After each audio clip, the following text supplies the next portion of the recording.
Hello class. We're starting on section 2.1, Introduction to Fractions and Mixed Numbers. In a fraction, the top number is called the numerator, and the bottom number is called the denominator. The bar between is called the fraction bar. Now we have a sample here of what it looks like. We have the numerator, which here is 5, which is the top, denominator, which is 6, which is the bottom. Now, the numerator is the number of parts being considered, and the denominator is the number of equal parts in the whole.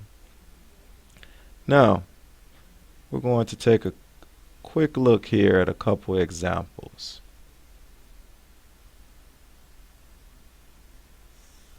Now we look here. We have identified the numerator and denominator of each fraction. Now our 9 is in the top, so that is our numerator. Our 2 is in the bottom, so that is our denominator.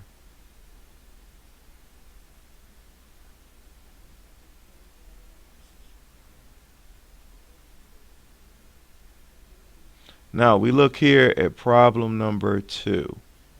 Problem number 2, our 10 is in the top, that is our numerator.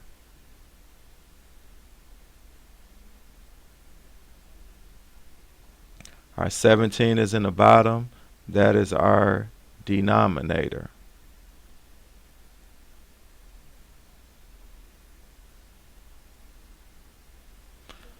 Okay, now, before we continue, we must remember that fractions are just a form of division.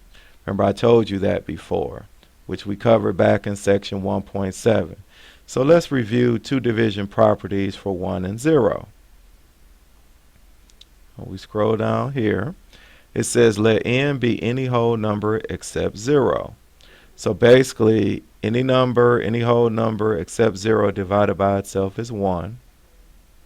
Any whole number except, well, we could actually use 0 here. Any whole number divided by 1 would be n. We can also include 0 because 0 divided by 1 is 0. Now we come here. 0 divided by n. Remember, in this case, n cannot be 0. So it'll be 0 by any number except 0, and that gives us 0. Now we have n. Again, n cannot be 0, divided by 0.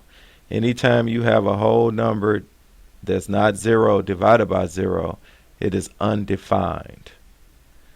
Now we come down here to a few examples. Okay, now, number 1, we have 8 divided by 8, which is 1, because this is two whole numbers that are not 0 divided by itself, so that gives us 1.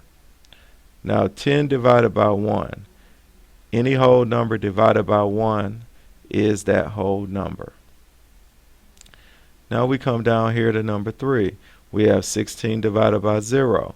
If you don't remember what the answer is here, we can look right here, and it shows us any whole number except 0 divided by 0 is undefined. So this is undefined.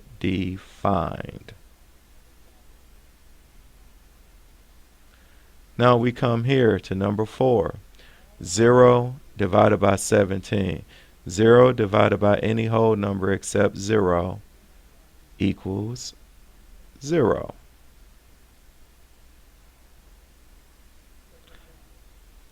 Now we come to section B. Writing fractions to represent parts of figures or real life data.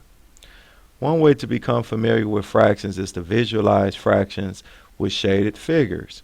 We then write a fraction to represent the shaded area of the figure.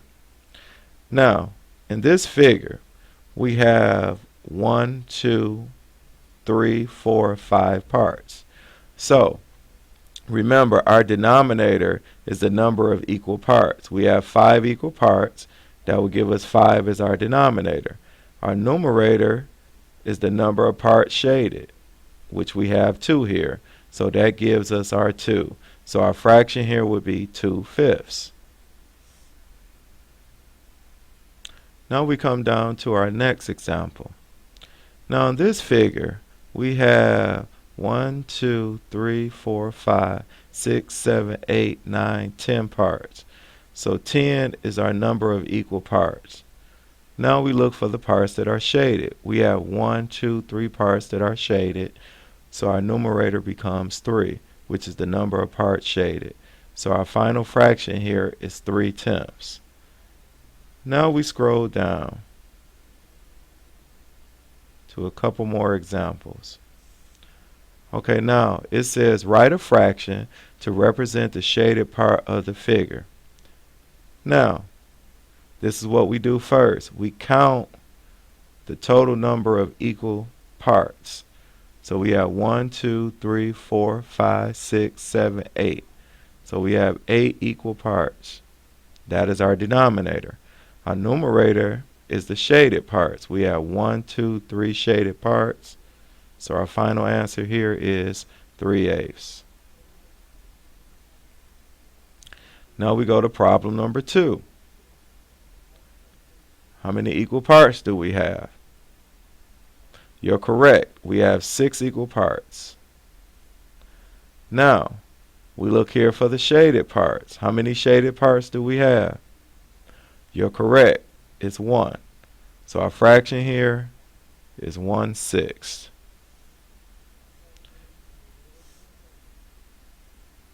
Now we come to our next example. It says draw and shade a part of a figure to represent each fraction. So we're going to attempt to draw a figure here.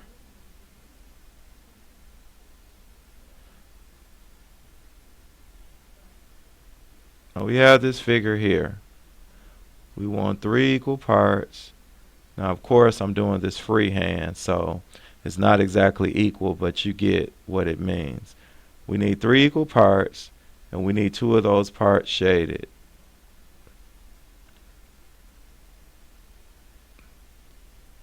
So I'm not going to shade them. I'm going to shade them as much as possible. But this would be equivalent to 2 parts being shaded. So this is our 2/3 representation. Now we have 7/11. Now we probably would come out better maybe drawing circles here.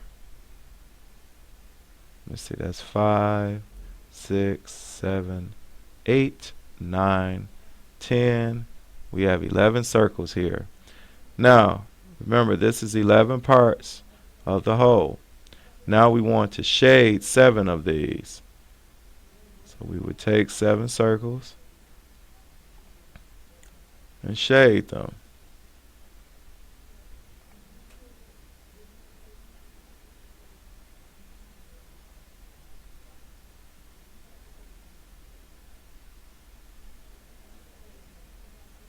This represents 7/11. Now we scroll down here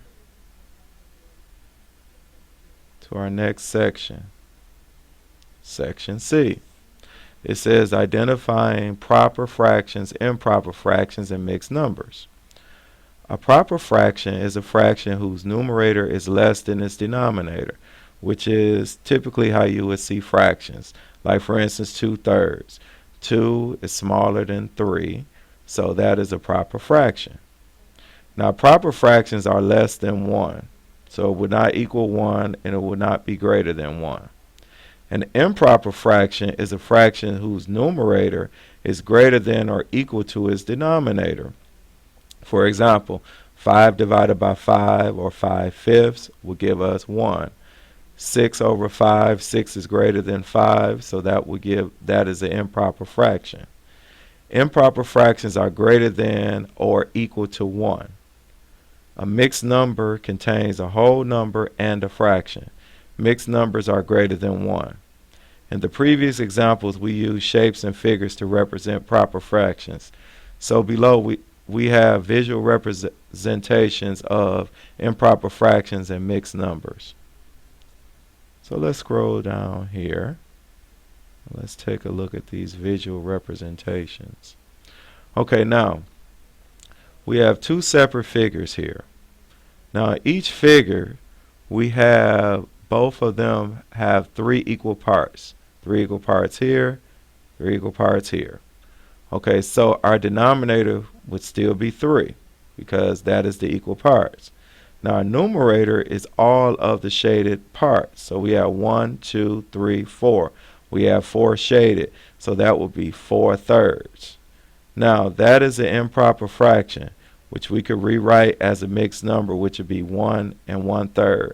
Look in here, this shaded part, isn't this whole figure shaded? So that is our one whole. This figure, only 1 out of 3 is shaded, so that is our 1/3. Now we go to problem number 2. If you notice here, we have 3 separate figures here, and each one of them is broken up into 2 equal parts. So our denominator would be 2. Now to find our numerator, we count the shaded parts. 1, 2, 3, 4, 5. Our numerator would be 5. Now when we change this, because this is an improper fraction, our numerator is greater than our denominator. So we could change this to a mixed number. Now look here. If we look here, we have this whole figure shaded, this whole figure shaded. So that is 2. That would be our whole number. Our fraction, only 1 out of 2 of this figure is shaded, so that would give us 1/2. So our mixed number here would be 2 and 1/2. Now we want you to take notice. In problem 1, the mixed number 1 and 1/3 represents 1 plus 1/3. So what do you think the mixed number in problem 2 represents? Now, again, this is 1 plus 1/3. So in problem 2, this represents 2 plus 1/2.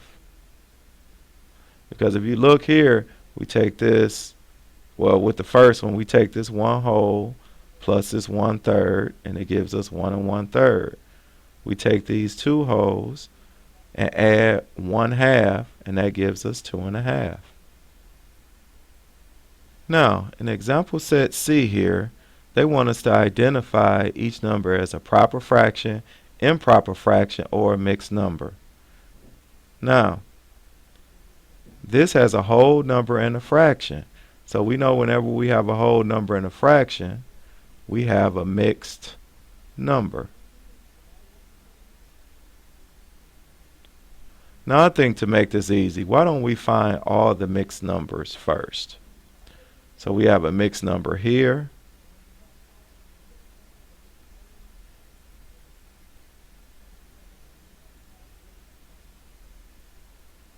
And are there any other mixed numbers?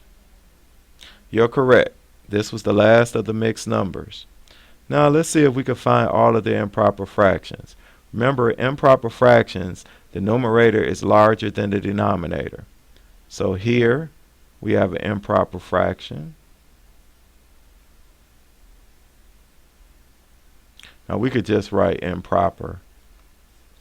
Here we have an improper fraction. Number 7, we have an improper fraction.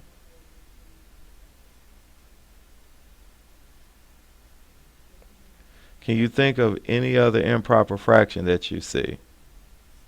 Yes, you're correct. Number 5 is improper.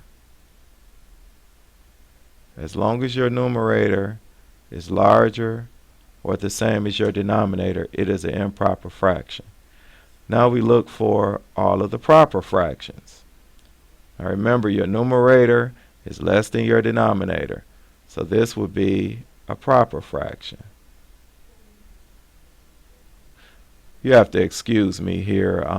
When I clicked on my pen, it made the screen jump a little bit, but this is proper. And then number 6, we also have a proper fraction. And then we look at number 8. 7 is less than 11, so that is also a proper fraction.